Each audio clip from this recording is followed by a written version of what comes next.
Mother. Nah. Nah, motherfuckers. What's going on, everybody? I go by the name of DJ Soulaah, and as always with me, I got my guy in the chair. Cooper, Stein, Slyy. Yeah, and today we got a special guest in our building for TapIn Radio. We got my guy, Mr. JT. Peace and love, y'all. For those that don't know, my name is Justin Tribute. Everyone calls me Mr. JT. We outside. Facts, Bronx. outside. Don't he like a light-skinned Bilal? All right, yo, look. I'm crying. That's crazy. Outside. Nah, so let's get straight into it. Where you from, JT? I'm from the Bronx. If we talking ethnicity, everyone says I look Aki, but I'm Puerto Rican.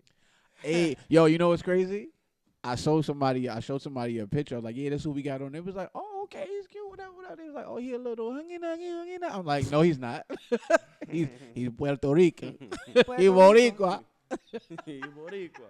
And no, I do not make chopped cheeses. I'm just putting it out. No, my God. I bet you make that mofongo. No, that's Dominican, ain't it? That's the mofongo. If you know, you know. So Papa. All right, so you grew up in the Bronx. Yeah. All right, so how would you say that like kind of shaped your sound and like what matter of fact, no. What was it like growing up in the Bronx? I mean, so a good chunk of my life I grew up in Mars Park, and like it's weird because like there's three parts. There's the white side, the in-between side, and then the hood side right before you hit East 180th. Okay. And like I lived on the white side, but then like what's weird is that the Bronx as a whole is just the hood.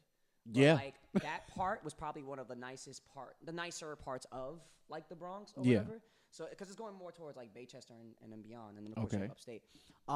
It was cool for the most part. You know, I mean, I've been everywhere and around. Like as far as like in the Bronx, I went to school in Fordham. I lived in Throgs Neck. I lived in Castle Hill. Went to school in Queens. I just went around. Trenches. Yeah, basically. And where I live now, I live like close to the South Bronx. So it's like Bronx as a whole has just always been home to me, Okay. And I think I feel fortunate enough to know that like I have what's it called? Like I have enough wisdom to kind of carry me through. Yeah. Because like when you grow up in a neighborhood, no matter what the area is, you're used to whatever's in your environment. And then when you start venturing off and you start like seeing all these other things, it's like it's a whole new experience. But then you realize after 30 years go by, it's like, okay, and now I know what to expect.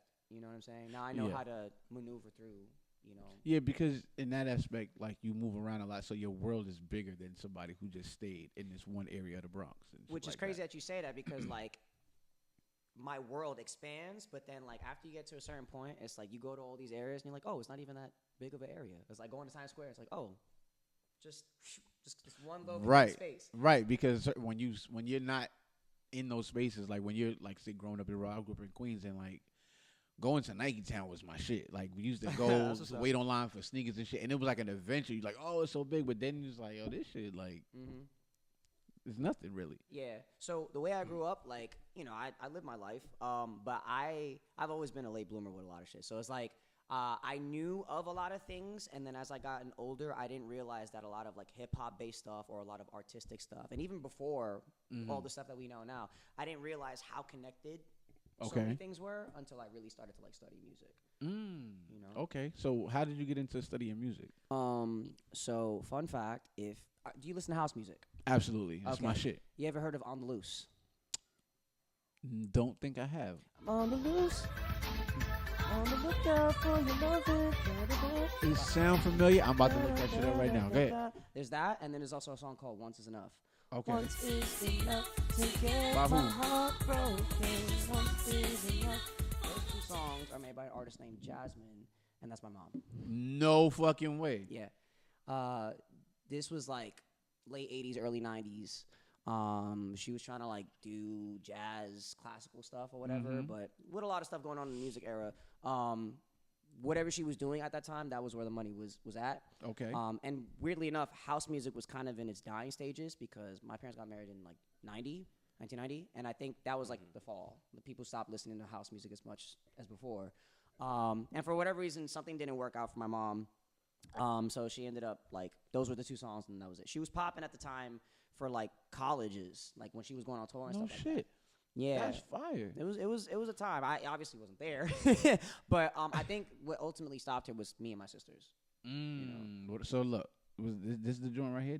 Please don't give me no ads. And there go fucking GoDaddy. It's always that. Like, it's that YouTube shit. Don't nobody care. But so she pretty much like kind of sacrificed her career for you two guys. Yeah, I mean, she wanted to do other things as well. So I don't put that whole thing entirely on her. You know, life be lifing. And at that time, music was at a period where technology wasn't even a big thing. Right. The internet wasn't as big as it is now. There was no TikTok, Instagram, none of that. So like, you know, we grew up in the era in the 90s. Like, I grew up listening to, like, Christina Aguilera, Alicia Keys, Justin Timberlake, like, all the early artists, 90s artists that kind of, like, popped before their early 2000s. Okay. And this was at a time where, like, everything was fixed. And what I mean by that is that the artist would drop an album, and it's all made by one producer. So on and so forth. Or if you said someone like Alicia Keys, she'll just play whatever. Yeah. You know, but all that was also through word of mouth and through actual talent.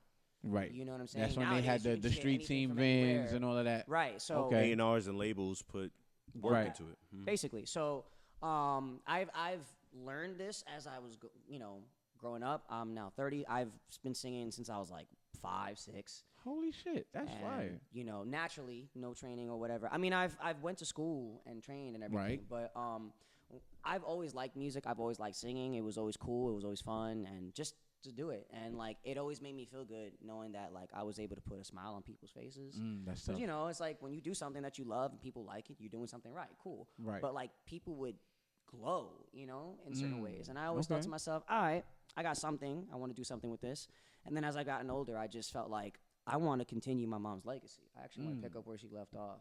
Maybe redo those songs in a modernized form, you know? Yo, that'd be fucking fire. It already happened, manifesting. Speaking of the song, let me see. But I say all that to say, like, I felt like that was what kind of got me started. And then, like, you know, even though I grew up technically in the burbs, even though the Bronx is still the hood, I was, like, heavily influenced in my early stages of just rapping, per se, by Eminem, just because he had, like, not even because he was white, but because his voice was, like, one of those iconic voices where, like, as soon as you hear a track, you know it's him. And I think that's the thing when it comes to, like, how people be like, oh, if Eminem was black, you know, he wouldn't be as far, he wouldn't be gathered, because there's people that rap like him. But it's the uniqueness. It's the same thing with, like, it's the same thing with Rihanna. Yeah. She's not the best singer in the world, but she has a unique voice, and that whatever she does, that shit works for her. And she literally lives up to her name, Bad Girl Riri. So this is what I'm saying. Same thing with like with people like Joe Budden. He couldn't do nothing else.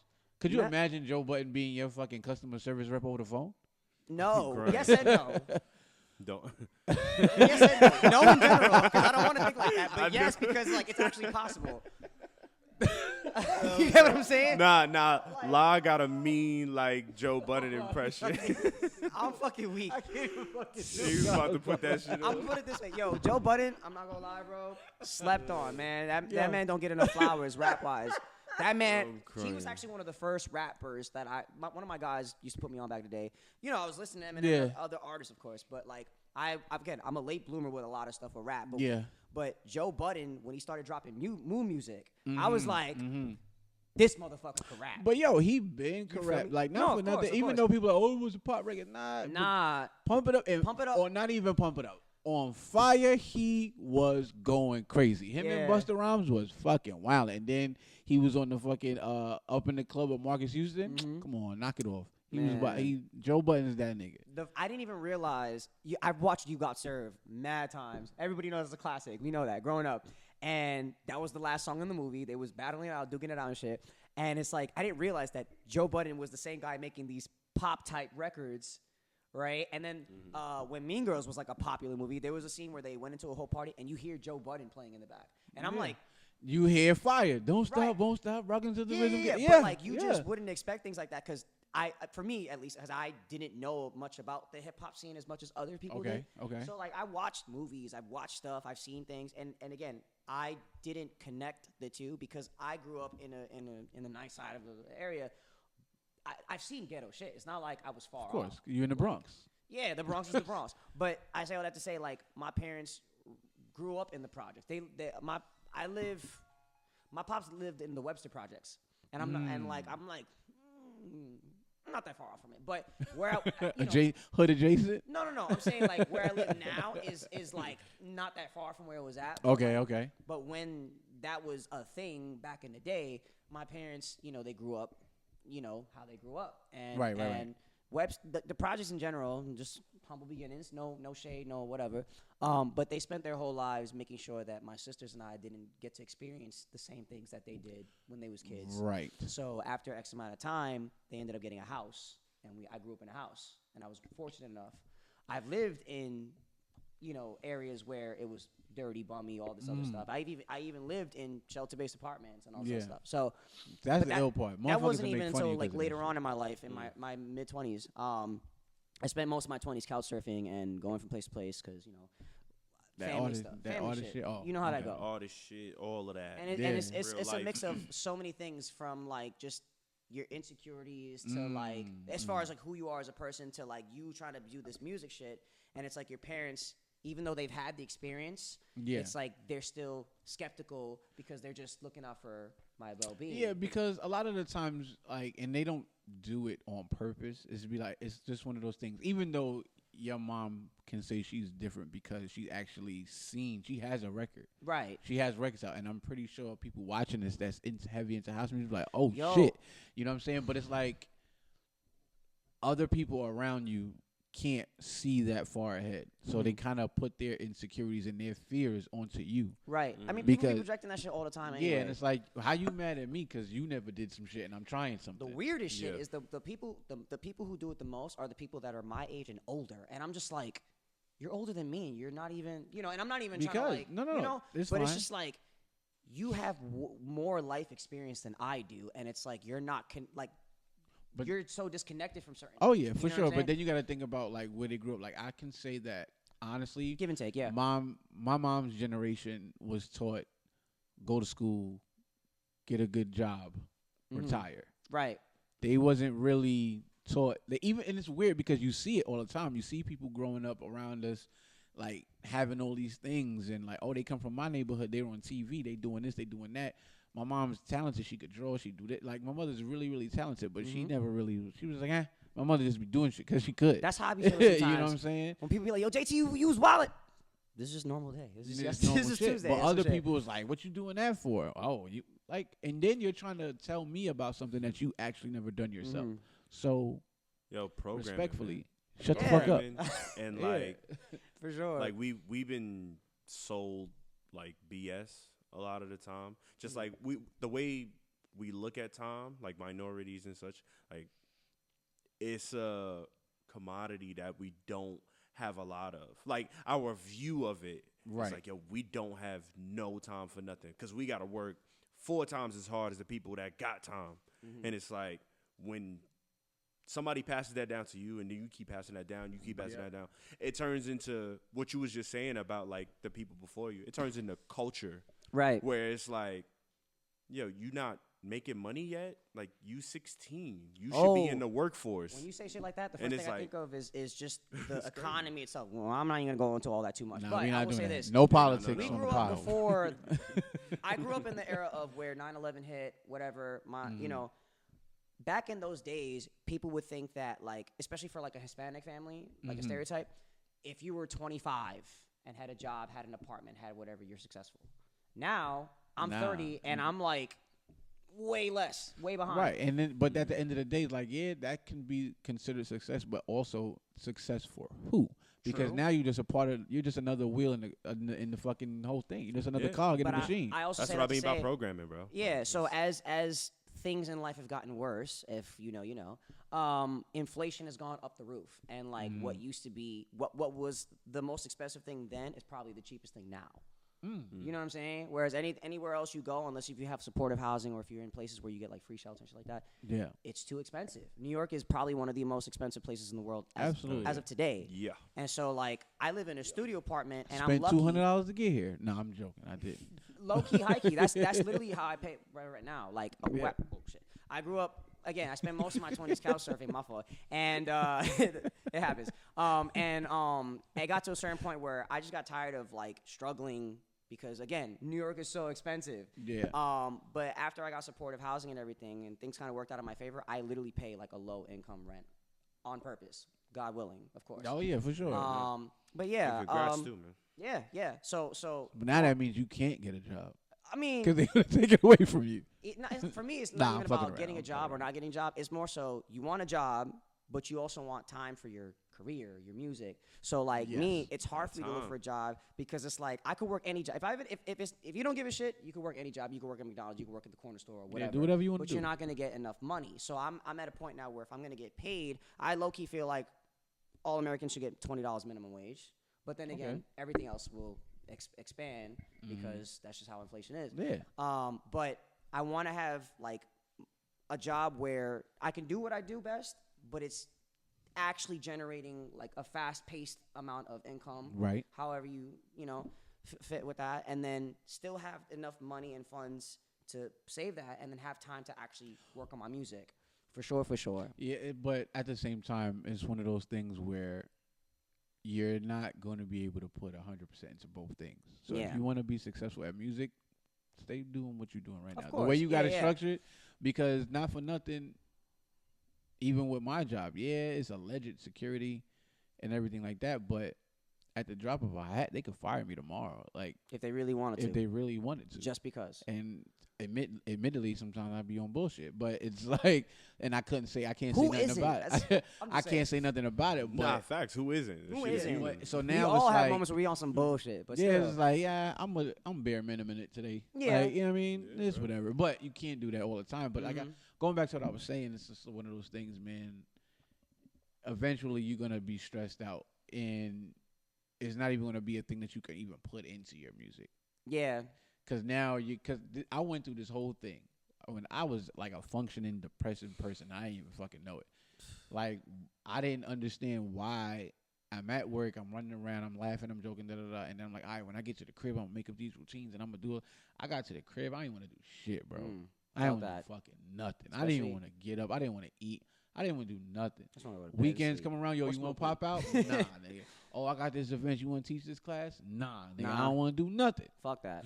I'm tired. Leave me the fuck alone. Basically. Like, you know what I'm saying? It's one of those things. And, like, you just watch your dream deteriorate in front of your eyes. You don't even know it. The hardest thing is, like, knowing that when you work a certain job, there's certain jobs. You can work a job if you work a job, but there's certain jobs that literally feel like a dead end where it's just like, damn, am I ever going to get out of this cycle because I want to use this? I could have used all this time to go to the studio or whatever. And so it took me years to finally realize, you know what? I can't keep depending on everybody for everything, even though it's nice to have friends that can help or whatever. Yeah, for sure. You just got to do all that shit by yourself. It'll be a lot harder, but it's more like worthy at the end. So yeah, I now have a home studio, and I literally got all that shit off EBT money, which I feel off like of what? EBT money. Yeah. How the fuck you do that? Yeah. So right before you might have to edit this out, man, for them people come get your ass. No, that nigga said BET money. He got sponsors. Yeah. Yeah. There we go.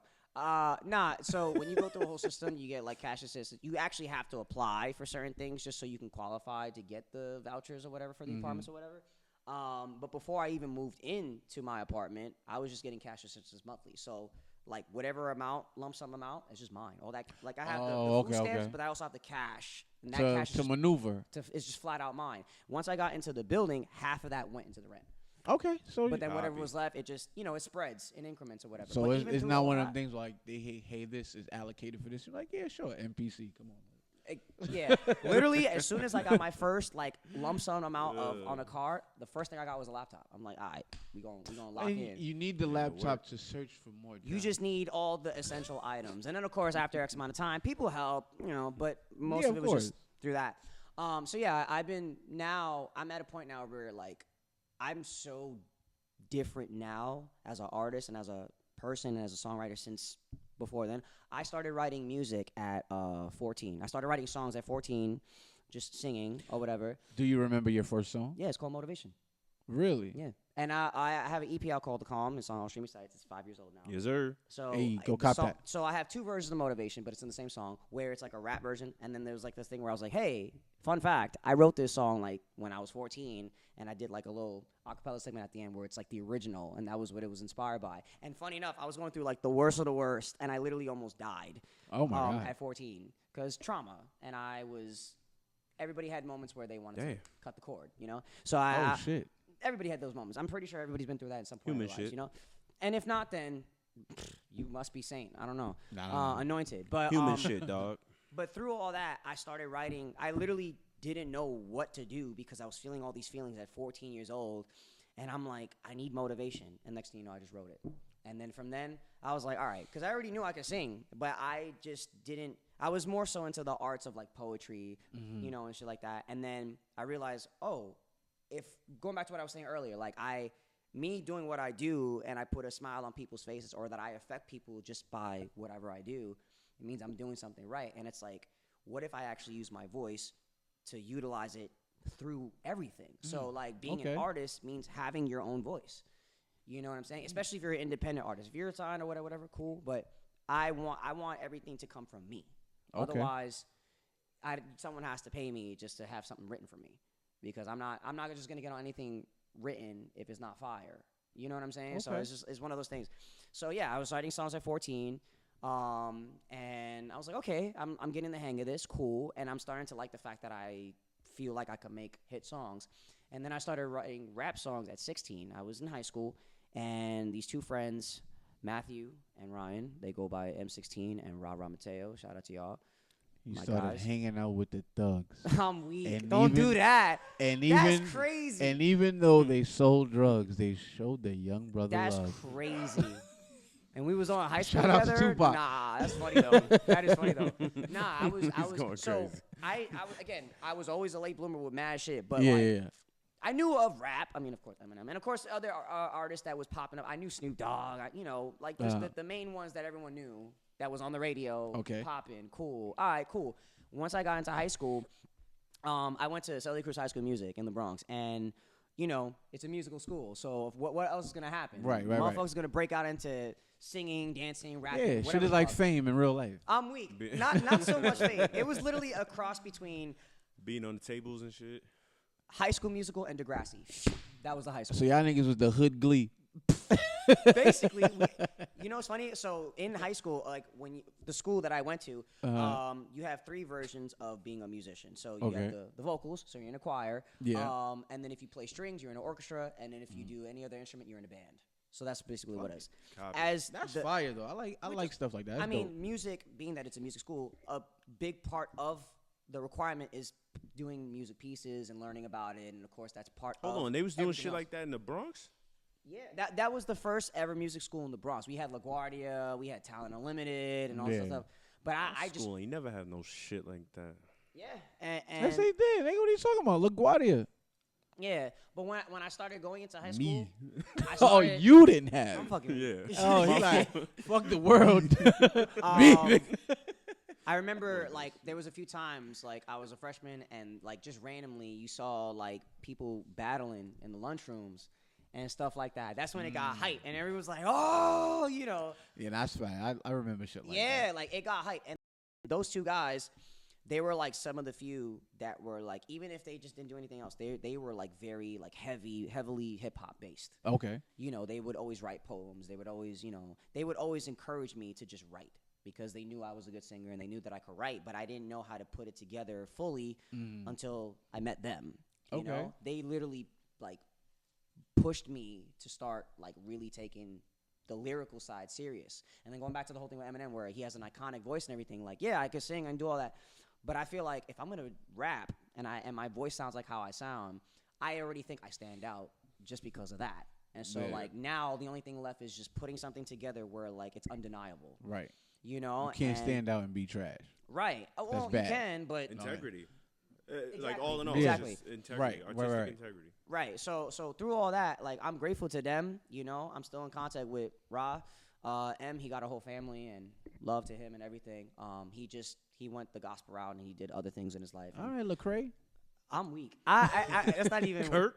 Right. That's funny. That's actually funny. But he's fan. That's that. Them two. Close the doors. I will never be who I am the doors if it wasn't for them. But yeah, I've been writing since 16. Rap songs since 16. I also started going to the studio around 16, 17, junior, senior in high school. Because, again, it started to evolve as I became a senior in high school, and I met other people that moved in, transferred, whatever. And, of course, the battles was happening, the talent shows, whatever. So, of course, that's when I started to meet people that was like, yo, let's go to the studio. I said, word? Bet. And I didn't give a shit where it was. I didn't give a fuck if it was shitty or not. I just wanted to record something and be able to say I did something. That hunger. In the trenches. Yeah. Oh my God. So as time went on, I've just been like trying to build that thing for myself, and I'm the kind of person where, like most people, I'm definitely a perfectionist. But also like I want to be able to make an impact as soon as I drop music. So would you say you're a perfectionist to your detriment? Like, let's say you got a song or you got a project, right? And you want to do 10 songs, and you're waiting for it to be so perfect that that shit don't come out for like 2 years. I have stories for days. Oh my God. Yeah, I mean, I've tried to make albums and projects before. A lot of things got scrapped because I either lost all the stems, the hard files got corrupted, I lost contact with some people, I had fallouts with people. There has been an era in the past year where I was working on a whole album from scratch, and the person that I had a whole fake fallout with deleted my whole shit out of jealousy and spite. So I haven't really dropped the way I would like to in the past few years, because I felt like, you know, I probably would have popped or whatever. I don't know. That's all in the air. Yeah. But I was also. So you had a whatchamacallit situation. What's the name? What's up? Was it Jizza? Where fucking RZA had his album and everybody album done. His shit was supposed to come out, I think, after Cuban Link, but that shit got lost in the No, that flood. that was Deck. That was Inspector The Deck. flood happened. The flood happened, and he lost. He lost the shit. Very crazy. He spent thousands of dollars trying to get it back, and it was over. But in this case, you had a lame ass nigga trying to work against you.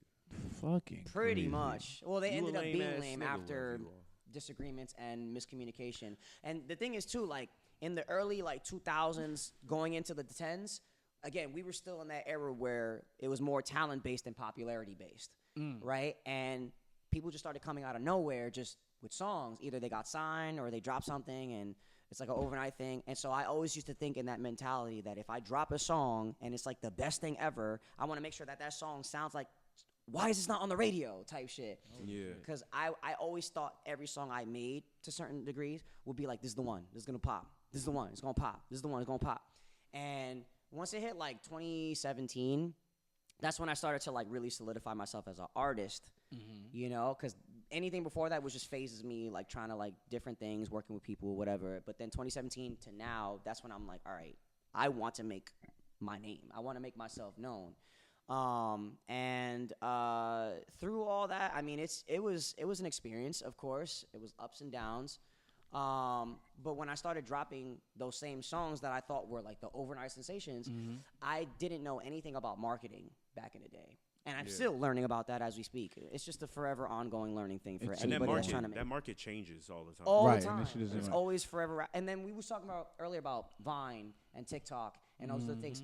The attention span has gotten so like short and condensed that it's like I'm on Instagram and I'm doing like 20 different things. I'm scrolling through things, and then I'm on YouTube, and then and it's like all the screens are on the same. I be feeling wild in your face. I be watching shit on YouTube, put that little screen in the corner and be scrolling. Right, and I'm just like, okay, cool. I don't think I like that for me, but I can't help it. I'm used to that now because of the age of technology now. But anything before that, it was just like I just wanted to be somewhere.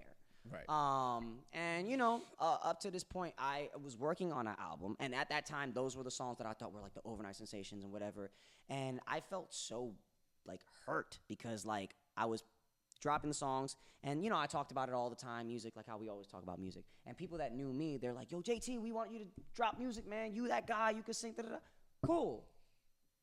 But nobody really shared. And if they did, they didn't share it enough. That's like, but I wouldn't know anything about that because I didn't know that people probably just did it in secret or in silent. Or, you know, it's just.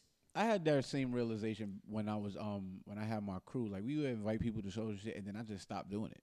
Yeah. Like, because now it's like, all right, whatever. You going to come, you going to come. When your next show? Over here. It's at this time, whatever. You come, you come. Like, it's nice to be appreciated and acknowledged. That's, like, the main thing We always went in with the idea of, like, let's make people that we don't know. Right.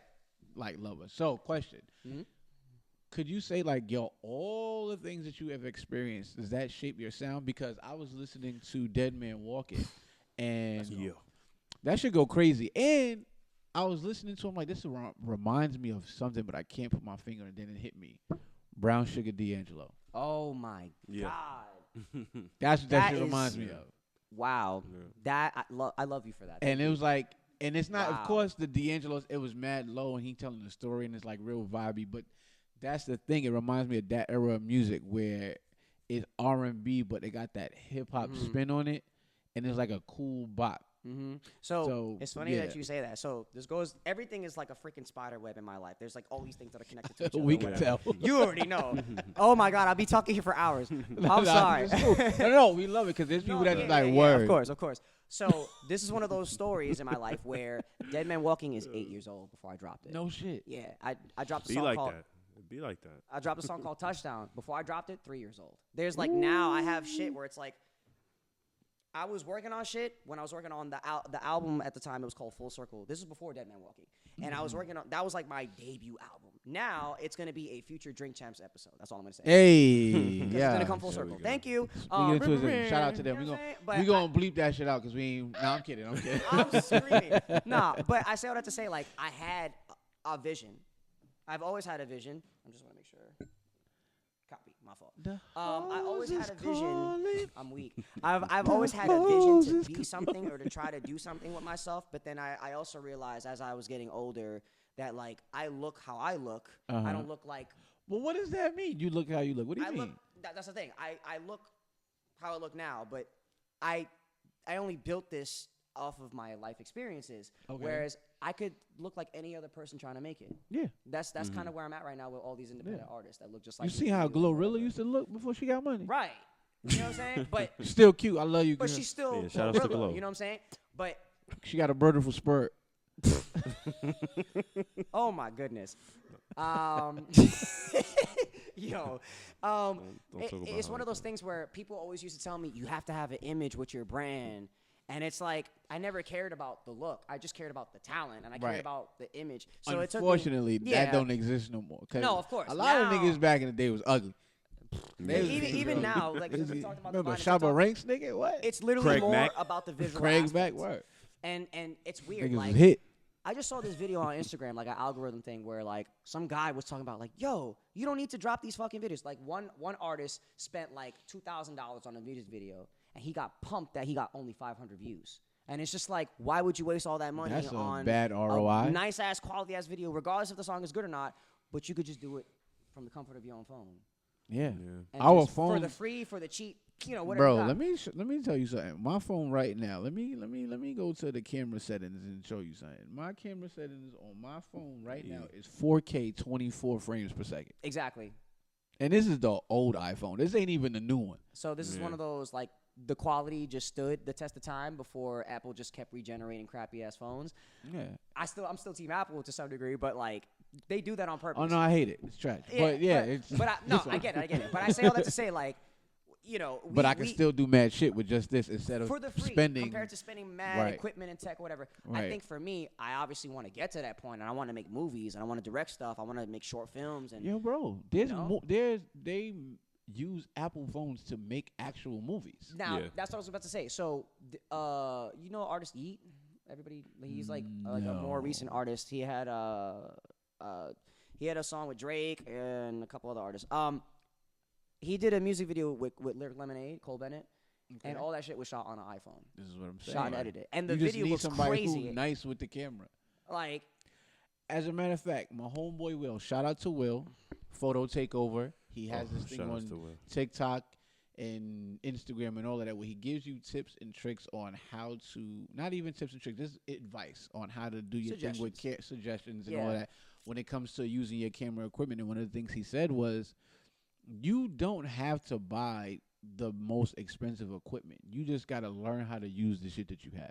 And be creative because you can have the $2,000 equipment and still be garbage. I've seen I've seen those like Instagram videos where they do like the behind the scenes, like the before and after. So there was this one girl, she was like she was on her knees, like sitting in. Yeah, wow. she was. Yeah, she was on her knees. Hold on. Which site you said this on? I'm weak. No. I didn't mean like that. She was on her knees, yeah. No, so she was in the living room with her friends. There was a TV that was on, a flat screen TV, and it was just a random like camera panning through a city. And she's literally like matching her face to the screen to make it look like she was there. And then when they did the whole color grading, it literally looked like she was there. Yeah, and that was all in the budget. You just gotta be dope at what you do. But movie magic. Speaking of that song being 8 years old, right? Mm-hmm. Let's do some some deep diving. So I found out everybody loves the song Residuals, right? That's my shit too. Tell me who? Yeah, all that. The goat, of course. So I found out that the song Residuals was supposed to be on, I think, Breezy, the album The Breezy. one before that makes sense. So the song is actually like 10 years old or something like that. It's like I think he wrote it in like 2019 or something. Not even. Way before that. The song is old as shit, right? But Chris held on to it. Just, he just didn't use the shit. He had that 40-song album back then. He had the song After Residuals. Heartbreak on a Full Moon and on. Right. He had that song, just held on to it to the point where dudes was like, all right, whatever, you ain't using it. I'm going to send it to Usher. Usher said, no, I'm cool. Usher was just like, I'm cool. And they was just like, they hit up Chris. No, Tank hit up Chris and was like, yo, dog, you still got that Residual song? He was like, yeah, I got it. He was like, what are you doing? Like, if you ain't using it, let me get that. No. He like, nah, I'm gonna use it. And then fast forward, here we are. Chris said it best. People could take my shit, or if I give it to them, but who's gonna sing it like me? I don't know. Tank probably would have bodied that. True. I mean, Tank is one of the greatest. Yeah. Right. Also, I found out that Babyface wrote Tenderoni in like 1970 something, I think. Mm-hmm. Yep. It's like Pony, 7 years old. Yeah. Genuine. So when you make great music, it's timeless, and you can release that shit whenever you feel like it, and it'll be dope as hell. Shout out to Doechii doing that Goat Yeah cover on Anxiety. Oh yeah. Yep. That song was several years old. Now it just blew up and popped. Yeah, right. Like she got the video of her making it. Yeah, mad. right. But that goes without saying. I used to kind of like me, like sitting on some of these songs and gems and stuff. Like a lot of it was a trial and error of wondering, should I wait until I have a established audience to drop this kind of song, or should I just drop just to drop, or should I put this on a project? Should I pair with something, or should I just leave it as a single? So on and so forth. Right. So I spent a lot of years like struggling. I'm still struggling with that thought. Like, what am I gonna do next? One of the greatest pieces of advice I got was from my mentor Robin Dunn. Shout out to you, love you, miss you. We gonna go see you soon. This is when I was like really trying to make it as a dancer and choreographer and everything like that. And she was just like, yo, after every class, she always says, don't hold your good stuff hostage. And that's the thing. We'd be like, oh, I want to do it, but I don't know. But at the same time, it's like, what are you holding it for? Mm-hmm. For you? You're not, nobody, like, you know what you want to do with it, but you keep saying you're dope. You keep saying you're great, but you're not putting any product out to show people. It was again give and take. Like a song like Dead Man, for example. Give and take. I wanted to drop that mad long ago, but for certain like legal stuff behind the scenes, that's one thing. But it was another where like a song like that at that time, that was like the best song I ever made, quote unquote, right? Okay. And it's like, all right, I want to drop it. But I felt like I put all my eggs in one basket, like all the tricks in one thing. That's kind of how I made the song as it is. Okay. But I knew that if a song like that, at the time that it was, if I dropped it then, I don't know, maybe, I could be wrong, but let's just say it did pop, then it would be on some shit where it was like, all right, this song is fire. You need to follow something up with it immediately. Right. And that's where I was like, damn, I got to stack before I even drop. You know what I'm saying? So an artist like Russ, shout out to Russ, like he literally built himself through mad content that he had saved in the tuck. And then after a certain point, he'll just drop a song week by week by week by week by week. Right. And he already had a momentum going. And so now, I'm, again, late bloomer, I'm trying to do that now. Because I have, in my head, I feel like I'm sitting on 5 albums. I already have stuff that I know that I'm going to get done. Okay. I just need the resources for it. But I need to build whatever I have now from the ground up. And when I finally dropped Dead Man, it was on some shit where it was just like, I did that on some fuck the hater shit. Because, like, I played the song mad times to people in the past. People heard, they're like, yo, why didn't you drop this? Why didn't you? For many reasons. Right. But this was before they stopped fucking with me, including the guy that deleted all my shit. This was all before they stopped fucking with me. Why would you do that? It's a long story. Like, that's the type of shit that makes you want to smack fire out somebody. Like, nigga, are you crazy? Yeah. The only reason why, I'm not even going to say all that. Yep. I'm not even going to say all that. But I will say. We're moving forward with love. Well, it's not even that. It's just too much. Oh, no, fuck that. It's just too much. Fuck that. Yeah, no, what's it called? It was one of those things where, like, you fucked with the song so much. And now you don't fuck with me anymore. And it's like, now I'm dropping the song intentionally to, like, dedicate it to every single one of y'all. Like, fuck out of here. Yo, you know what's ill? You know what I'm saying? Like, the same thing I seen with the dude who wrote Residuals. First of all, the nigga used to play football, like actual NFL hardcore, shit. yeah. But he was like, yeah, me and my brother was working out of the studio and everything like that, and we didn't have our own, so we would have to go to the studio and build something, do our thing, and be like, yeah, we would have like a whole song, all these shits mixed down, everything was sounding good. We had to come back and get it tomorrow, and then we come back, I should be erased. And we thought it was like a program issue, but nah, the nigga in there who he was renting the spot from was like, nah, fuck out of here, erasing shit. Crazy, man. And they be in there all night working, and then niggas just come back, they shit gone. I just don't get how people don't have decency and integrity. But at the end of the day, the two main words. At the end of the day, that's a blessing because that dude probably was going to hold you back if you stayed attached to him anyway. I knew for a period of time. Again, because this was also during, like, I literally just got my apartment last July. Oh, so nice. Come July, we'll make a whole year. I'm like chilling. Congratulations. Thank you. You know what I mean? But for the from the 20s, like from 2017 literally to now, that was my whole era of me just couch surfing on and off. I lived in different places, ups and downs. This was one of the few people that I thought was my friends, because when we was like this, my shelter was literally 10 minutes walking distance from his crib. Oh, nice. So I would go to his crib every day, and he's legally blind. So it was at a point where he literally couldn't do anything else, but he could just engineer. And of course, if one of your senses is not working, then you rely on all your other senses to do what you need to get done. He know where shit is at. Like, you don't have to look at music to have the ear for it. Of course. You know what I'm saying? But you can still see through your own vision, whatever you see in your mind and head and all that.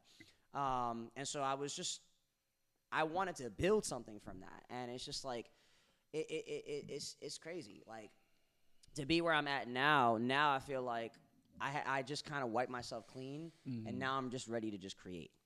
Please be no pussy ass fuck, nigga. Man. Oh, man. All right. Yeah. So, one last question before we let you bless us with the vocals and everything like that. Cool. What are you working on now? Like, what is your next project? What's the name of it? If you got a name for it, what's the motivate? Like, all the things. Yeah. What we doing? Dead Man Walking is a single. Nice. And in the song, I mentioned Rebel Head. That was a project I was working on in high school. I never finished it. Like, there was a lot of things in my life where I was working on things, and because things didn't work out, I either threw it away or things happened. And I've learned when I finally dropped the calm, where just finish what you started. Yeah. Whatever it is that you do, and don't let nothing hold you back. And this was at a time where I was at my lowest. And music, of course, saved my life. So now I'm at a point now where, like, I'm proud of that project for what it is and for where I'm at now. And moving forward, I just want to make music. I just want to make projects. I'm just going to probably just do mad covers, whatever. I'm just going to keep dropping stuff. But I am working on Before the Storm, the Calm Before the Storm, as an album. That's one thing. That's fire. And I just might. So you're doing a series? Well, because you dropped the Calm already. Yeah. And then you're gonna drop Before the Storm. Yeah. So that's the thing. Before the Storm. I started working on Before the Storm right when pandemic hit. That should be fun. And it's funny because I dropped the Calm like 2 weeks before the pandemic actually hit. So like that storm became a thing. Damn. And then when the world shut itself out, that was the best era as far as musicians, because you literally have a home setup. You can do whatever the fuck you want and just make music. People would just drop. So honestly, that's kind of how Chloe and Halle built their shit up. Yo, a lot of people. People already knew, but then they had their big ass crib, and they was like, "We gonna shoot these videos and drop this album, and we gonna do videos for it right here in the crib." And I want to get to that point where it's like I have this shit. So, I think if I finish whatever I'm doing, I might drop Rebel Head at some point. I don't know if it'll be a mixtape or an album or something, but like it's gonna be some kind of project. Again, I'm sitting on albums that are like missions to me. So definitely Before the Storm. That's it. That's all I'm gonna say. I was about to say some wild shit. I'm weak. I'm sure you would. Yo. I'm sure you would. No. But no, that's fire. Rebel Head is it's like you being just in the your name. mind. I was always called rebellious as a kid. And, okay, got you. Through a lot of trauma responses, I'm very outspoken. So like I'm at a point now where I used to hate being silenced for a lot of things, but now I feel like silence is my greatest weapon because you can't let everybody know your every move, or at least love that. So Fucking love that. Now I'm at a point now where people know I'm doing shit or whatever, but they don't really know that I'm doing shit. You know what I'm saying? Surface level, everything surface. Of course, but that's just like that goes without saying. Everybody in this room does music or does some sort of artistical thing to some For sure, degree. for sure. So you already know how it go. You already know what it is. And you already know there's always going to be haters. There's always going to be people. There's always going to be something. You just hope you don't run into them niggas that really click, delete everything at once. Because fuck them. Disrespectful. That's some whole shit. Nigga, how you real. deleting shit you can't even see? You a different level of bitch for that. Scumbag. Man. But Like, real quick, You though, went through your disability to erase some shit. Like, You know what's crazy? If the roles were reversed, niggas would have a field day with me just because he's blind. I'm not even joking. disability, not for nothing. Dead ass. Some disabled crazy. people be assholes. I'm sorry. Yeah. this is the episode right now. We about to. I'm sorry. It is what since we talking it out in the open. Nah, because because I'm not going to lie, yo. I'll be in the airport. Said it's and- up for you disabled and niggas. nah. don't do that. And I'm being Don't do that. 100% serious. Like, two things. One, I work in the airport, so sometimes it's like you meet people that got like, they on crutches or whatever, and they be having an attitude with you. I'm like, fam, I ain't fucking put you in that position. What you mad at me for? I ain't got the condition you got. Like, yo, keep going. Like, plot fucking ID, dummy. But then I was working at Walgreens, and then we gonna get out of here. I was working at Walgreens, and this girl asked me for something. I was like, what you say? I'm like, huh? Mind you, shorty was slow. This girl had the nerve to look at me and be like, I said, like, oh, bitch, what you sound like that, though? I looked at her like, what? Like, and I just froze and I tilted my head at her and her sister, her cousin, She like, pulled the Uno reverse. On yeah, you. her cousin was like, stop. I was about to fry her ass know up. I was like, you know what? what? You got it. 'Cause That's you crazy. sound like that, so you're just talking regular. Yo. You just threw the hands up. Like, I was like, yo. No, I'm crying. Ridiculous. Nigga, she was like, we're on the show. I was like, oh, you trying to be funny. But you already sound like that. Yo. You's a bitch. Like, Yo. you know something? Upped it, You's man. nigga. Not her using her own crutch against It's you. not It's in the crazy. good Yo, way. using her own crutch against you. Like, that's crazy. Like, wow me up, right? I was like, She put up the disabled mirror and said, deflect. right. And that's why I be like, disabled people be assholes, man. Like, Not Like- all, Yeah. but I will say this, and this is no shade on anybody, but if you know, you know. Love you. If you know, you know. Don't run into certain people that have that kind of thing, condition, because I feel like they're the most dangerous people ever. Man. If you really think about it. You ever seen Blind Fury, nigga? Oh, that motherfucker's. The movie was crazy. I thought you meant the Like, right. how I'm about about- to say, that motherfucker nah. nice. Both of them. Nah, both still of 'em. fire, still fire. You remember Bloodsport when he threw sand and John Claude Van Damme eyes? God. Like, yeah. He was getting his ass whipped for like a good 5 minutes. Man, I feel like Both of them almost killed that. I ain't gonna lie. if you're disabled, that's cool. We but- love you still. But you're not Daredevil. That's, Wow. All right. I'm just saying. Mr. JT, y'all. Hold with on. y'all. Let me give my shameless plug in real quick. Go ahead, though. go ahead. For everybody watching, Yes. if you know me, you know, but I'm an artist too, and I've been working with JT for years. brother. Hey, This is my let's brother. go. Yo, Let's it's go. my guy. He's one of the only few loyal, real, Yo, and I'm vice not just saying that to versa. be biased or whatever. Like, you just know authenticity. Nah, be off rip. biased. Energy's everything. Continue. My Be fault. biased. Fuck that. But yeah, nah, my man.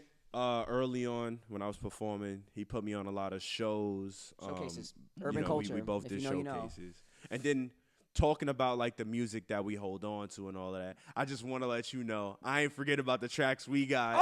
Like, don't. You know what I yeah, mean? because Sly's Facts. another one. That is happening. Because Sly's another one. That's I got crazy. shit with him. We ain't even. You know what's funny? I It don't was even have to fire. question and be like, "Yo, bro, what's good with the music?" Yeah, I just be he like, know. I just be You like, know. "What up, bro? The plan Dropping is bet. That's it. Yeah. Just let me know. He That's know. it." The Other plan people, is- it's like they hound your shit just to get their shit, and it's like, bro, It's like, like relax, it's just another don't song. worry. It's the same thing with the whole thing with the budget. Like, you gotta have a Yeah. rollout plan. You gotta have some Exactly. shit. Right. Stacked. This So, motherfucker gets it. That's why This motherfucker. we don't even gets talk it. We don't even talk about it, and we Nah, just know. yeah. Like, all right, how many Trust. years this songs has been now? We got like We got like 3-4 joints. 3-4 joints. Ready to go. Right? So they got half an album. Yeah, and they're like at least 2-3 years old. No, but that's the thing. Like that in itself, it's like we already know what type of time it is. Okay, so as soon as you drop that shit, it's gonna be timeless because it's still gonna sound as brand new. We got joints together with Mo. All of that underground Facts. life. Like Nice. the Summit is out right now. Oh, He killing it the on the Summit, Summit. Me, Like, Castle, Clutch the Rebel from Dope Rebels, and Shout out to Clutch. Yeah, man. Shout out to Dope Rebels. Him and Castle. All of them. They all fire. You know what I'm saying? yo, so that was me just your flowers, bro. You've been in it for years. This is an amazing artist, amazing soul. But Man, we also can't got to wait for give this man flowers. I'm gonna Come spend on a whole now. day doing that shit. You might as well just make a whole flower Give shop. my flowers with subscriptions. Subscribe, nah. like, comment. Fuck a share. flower shop. I want a greenhouse. Get it real. I'm just saying. romantic. I mean, I like flowers too, but you know, it is what it is. But yo, this is TapIn Radio. When we come back, Mr. JT is gonna bless us with like 5. No, only 2. I'm joking. Just 2. Just 2. You know what I mean? But Go stream all that. we gonna see you in a minute. You gonna stream all that. I am DJ Soulaah. Slyy Cooper, Stein. And I go by Mr. JT. Absolutely, and we about There to we get go. cracking here. You can follow me on all streaming sites at MISTERJT Music. Period. And it's gonna Bong. be in the video doing some type of graphic right here with his tagline. All Holla that. at you. All that. Peace, y'all. I go by Mr. JT. The song I'm about to sing is called Stand Tall. Hope you like it. Song and video everywhere. You know the vibes. Shout out to Slyy Music.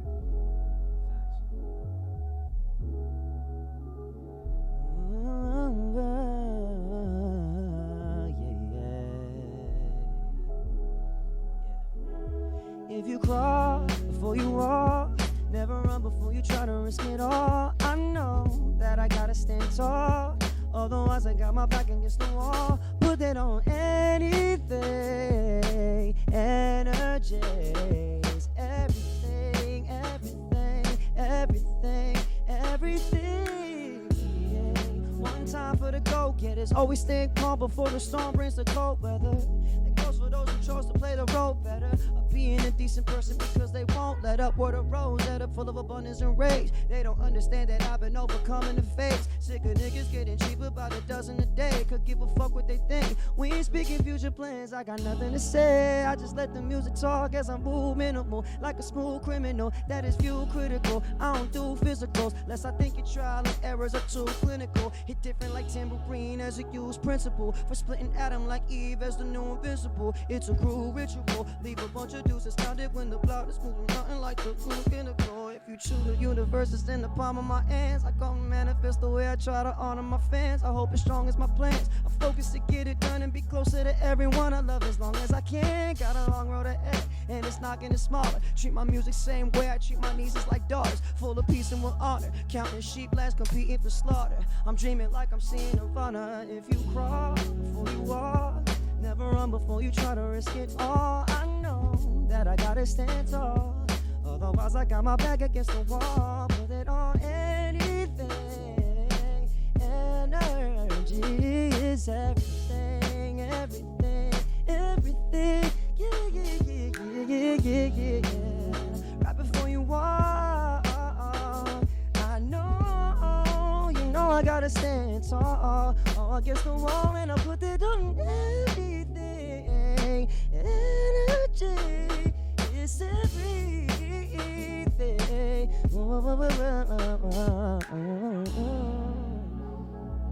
Yeah. Yeah, yeah. I put it on anything, baby. Appreciate y'all for listening. And this next and last song on my set is a favorite from a lot of my friends and those who know who you know. The song is called Touchdown. The single is out. I do plan on making visuals at some point, but regardless, go bump that. And thank y'all for tuning in. Love. Hello and welcome to Flight 1102 on Nimbus Airlines. This is your captain speaking. Our flight will be just short of 4.5 hours with drinks, snacks, and entertainment available. We are equipped with smoke alarms, so be careful not to get caught. We ask that you stay calm before the storm.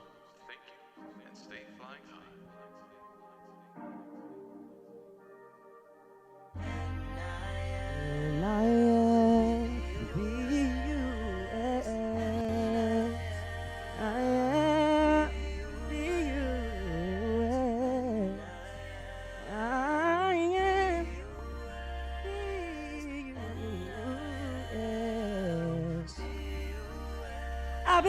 like I made it.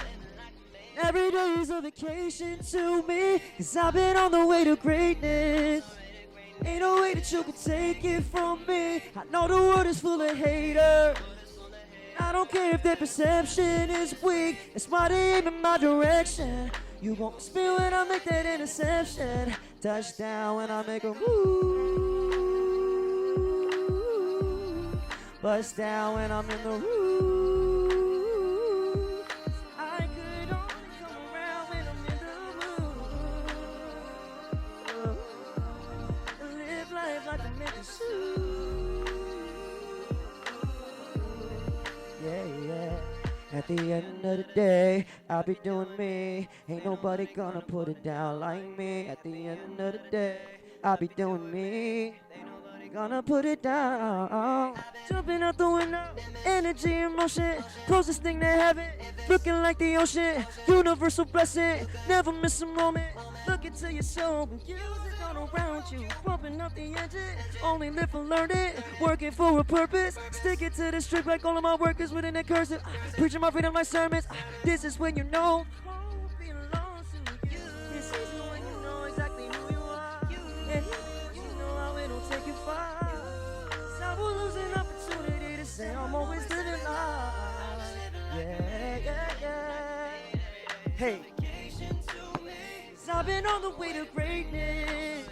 Ain't no way that you can take it from me. I know the world is full of haters. I don't care if the perception is weak. That's why they gave me my direction. So you gon' miss me when I make that interception. Touchdown when I make a move.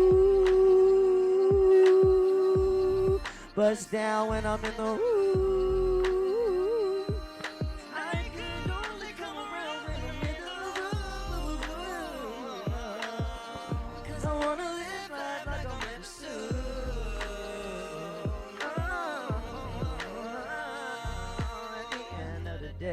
I'll be doing me. Ain't nobody gonna put it down like me. At the end of the day, I'll be doing me. Ain't nobody gonna put it down like me. At the end of the day, I'll be doing me. Ain't nobody gonna put it down like me. At the end of the day, I'll be doing me. Yeah. Touchdown when I make a boo-boo. Burst down when I'm in the room. Come around when I'm in the mood. Yeah. I live life like I'm in pursuit. Yeah. I appreciate y'all for tuning in. Whatever you hear here, I do this all the time. Live is way different from, whatever audio you hear. But at the end of the day, I came to perform. I came to have a good time, and I did just that. And I appreciate you, my brother. Thank you. Thank you. Thank you to everybody that's tuning in. Thank you to the staff. Thank you to my guy, Slyy. Love. Peace. Yeah. Once again, that's Mr. JT. This is TapIn Radio. I go by the name of DJ Soulaah, and we will see you next time. Peace.